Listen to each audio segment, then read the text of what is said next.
bienvenue dans l'interview. Aujourd'hui, je reçois Hamza Fassiferi, bonjour. Bonjour. Vice-président du CDH, député régional, conseiller communal à la ville de Bruxelles. Tout d'abord, une petite question sur ce qui se passe au CDH. On a l'impression que c'est un peu open bar.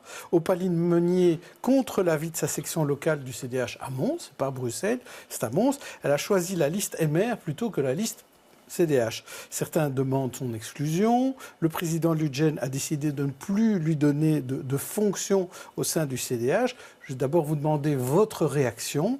La réaction A, ce serait « il faut recadrer Opaline », parce qu'il s'agit donc d'Opaline Meunier. Réaction B, il faut garder Opaline Meunier au sein du CDH. Réaction C, on peut tout faire au CDH. D'abord, une petite précision, ce n'est pas une liste MR à Mons qu'elle veut rejoindre, c'est une liste d'ouverture portée par un candidat MR. Donc c'est une nuance importante, je pense que sinon elle ne l'aurait pas fait. Avec des MR. Voilà, et d'autres. Sinon elle ne l'aurait pas fait, je pense. Ouais.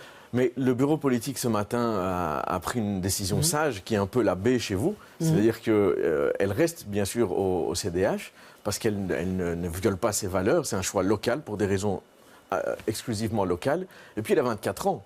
Moi, je considère que c'est un peu une erreur de jeunesse. Elle a peut-être mal évalué son envie par rapport à son appartenance à une équipe. Elle fait partie d'une équipe, le CDH de Mons, c'est une équipe. Alors, elle a voulu proposer un cap, une piste, une stratégie à ce CDH local qui ne l'a pas suivi. Ça fait partie de la vie politique. On propose quelque chose, on doit convaincre, on est suivi ou pas. Mais si on n'est pas suivi, normalement, on joue l'équipe. Et donc, on va dans ce que l'équipe a décidé ensemble. Elle ne l'a pas fait. Soit, dont acte. Je pense qu'elle a maintenant de quoi tirer des leçons de cet épisode-là.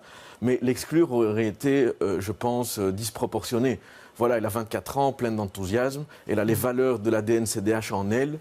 Et donc, il n'y a aucune raison. Je pense que c'est une mauvaise estimation d'une réalité politique qu'elle découvre. Et tant mieux qu'on ait des gens qui viennent avec des choses nouvelles, avec de l'oxygène.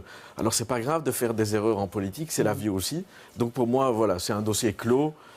Et on continue. Donc ça veut dire qu'au communal, elle ne pourra pas se prévaloir du CDH, elle sera une indépendante. Voilà, donc elle fera son choix personnel. Pour le régional et autres. Exactement, donc voilà, l'épisode local, c'est son choix personnel, elle va le faire.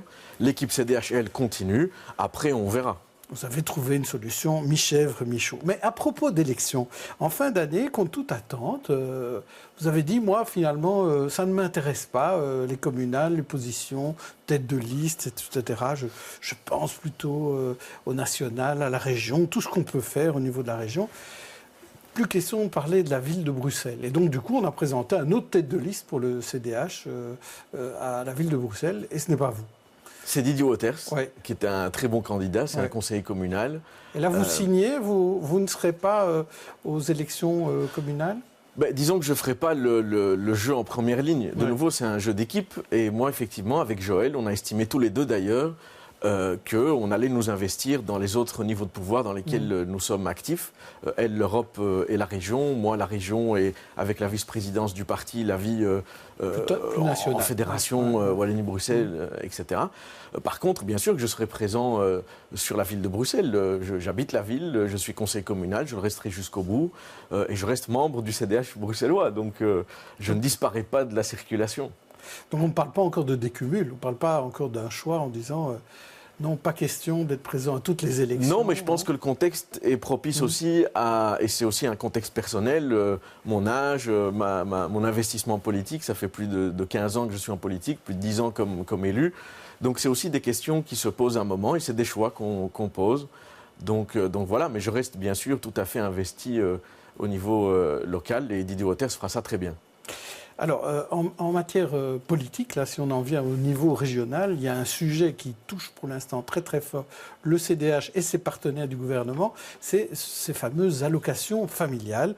Céline Frémaux dit qu'il y a un blocage, ça n'avance pas. Benoît Serex dit la même chose. Elle espère néanmoins convaincre ses partenaires du gouvernement. Et de son côté, à la présentation des vœux de la Fédération bruxelloise du PS, hier, Laurette Onkelinx a menacé le CDH d'une majorité alternative.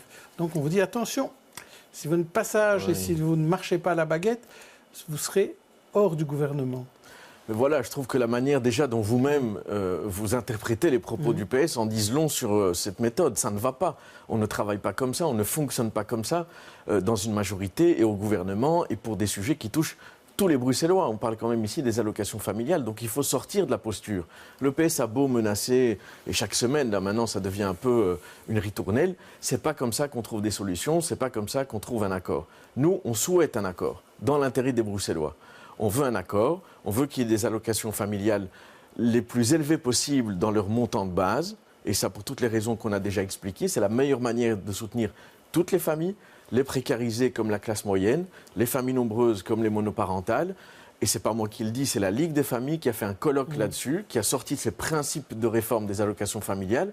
Et on a suivi les principes de la Ligue des familles parce que ce sont les mieux placés pour estimer ce qui est bon ou moins bon pour les familles.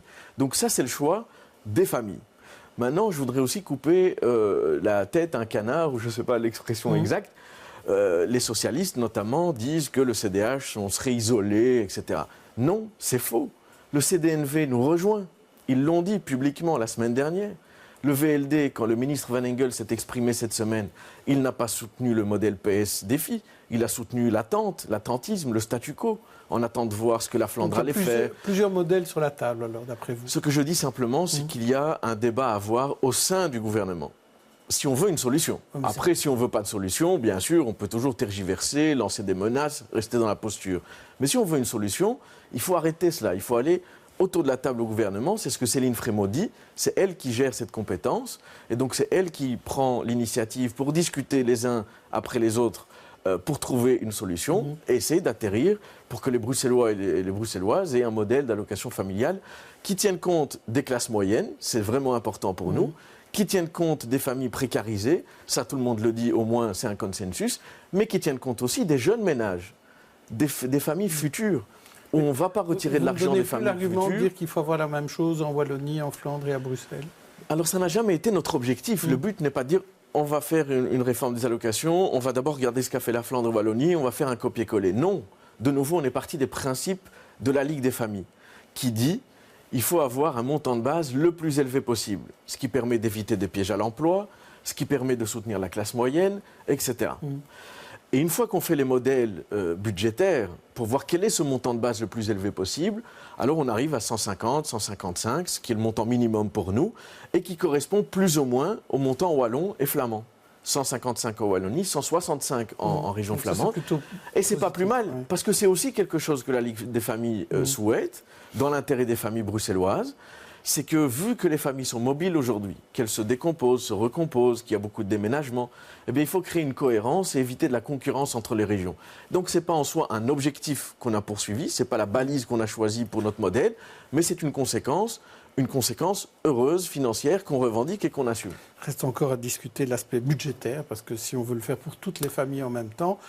et là, la solution, effectivement, peut être budgétaire, mais ce n'est pas en lançant des invectives dans la presse qu'on trouvera une solution. Ça... Alors justement, à propos de lancer des choses dans la presse, Écolo la semaine dernière, le SPA il y a quelques semaines, ont lancé leurs idées sur comment redessiner Bruxelles en partant pour certains d'une page blanche ou pas, en fusionnant les communes, en faisant disparaître le bicommunautaire. Et vous aussi au CDH, vous avez accouché d'un projet sur Bruxelles qui est un peu peut-être moins ambitieux avec moins de changements, mais quand même avec des aménagements. Alors par exemple, de la participation, ça tout le monde y parle, moins d'élus, des comités de convergence et de l'évaluation et des audits. Alors, dites-moi un petit peu d'abord, le moins d'élus, comment vous allez faire pour avoir moins d'élus sans passer par la case réforme constitutionnelle? Oui. Mais d'abord, c'est une réforme ambitieuse. C'est vraiment une réforme ambitieuse parce que si on arrive au bout de ce qu'on a proposé, Bruxelles demain ne ressemblera pas au Bruxelles d'aujourd'hui. C'est un vrai changement de cap radical dans le fonctionnement de nos institutions à Bruxelles. La différence avec ce qu'on a entendu dans la presse la semaine dernière, notamment d'Écolo, c'est que la nôtre est faisable, cette réforme, sans toucher à la Constitution, sans 7e réforme de l'État et sans rentrer dans des discussions avec les Flamands et les Wallons. Okay. Expliquons-la alors, sur le nombre d'élus. Alors tout le monde effectivement estime aujourd'hui, ou on pensait que tout le monde estimait aujourd'hui qu'il y a trop d'élus à Bruxelles. Nous l'avons dit et nous l'avons assumé quand il a fallu voter la semaine dernière au Parlement. De manière incompréhensible, les écolos, le PS et DEFI ont proposé d'augmenter le nombre d'élus et de conseils communaux à Bruxelles. Nous avons refusé cela, parce que nous avons plus de 650 conseils communaux à Bruxelles, ce qui est trop. on souhaite réduire ce nombre. Et effectivement, il n'y a pas besoin ni de réforme constitutionnelle, ni de réforme des institutions. C'est un vote au Parlement régional. Nous le souhaitons, première chose. Deuxième chose, on souhaite réduire le nombre de structures. Et là aussi, je pense qu'il y a un consensus relativement large, mais c'est une décision bruxelloise. Pas besoin des autres pour le décider.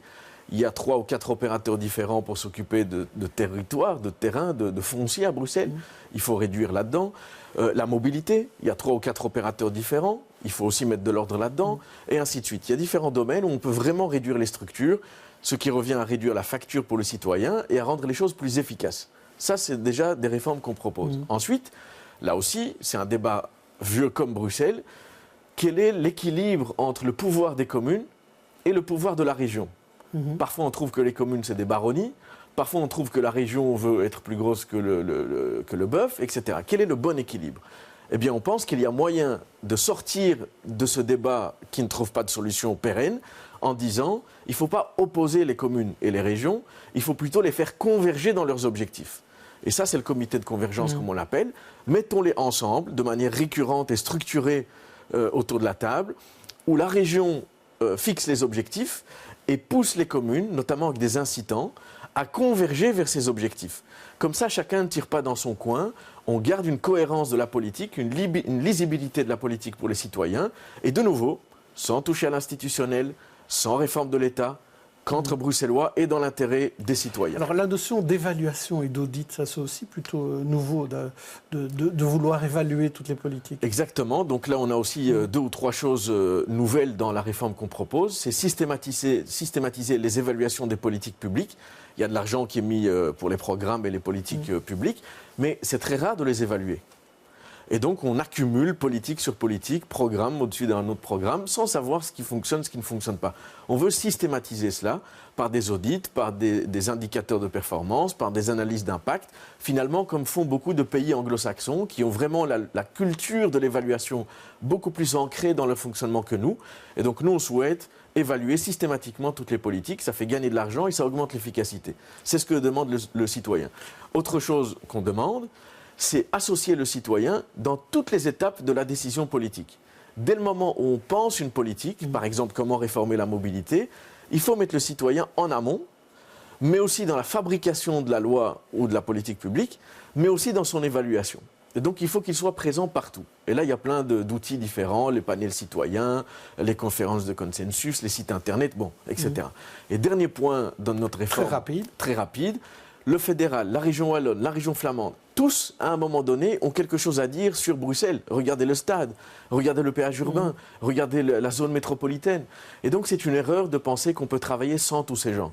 Là aussi, on souhaite mettre tout le monde ensemble autour de la table et ensemble fixer des objectifs sur du long terme et que chacun travaille dans son espace de compétences. Pas de réforme institutionnelle, mais beaucoup d'ambition pour les Bruxellois. Merci Hamza Fassiferi. Demain, je recevrai un autre invité. D'ici là, bonne journée, bonne soirée à tous.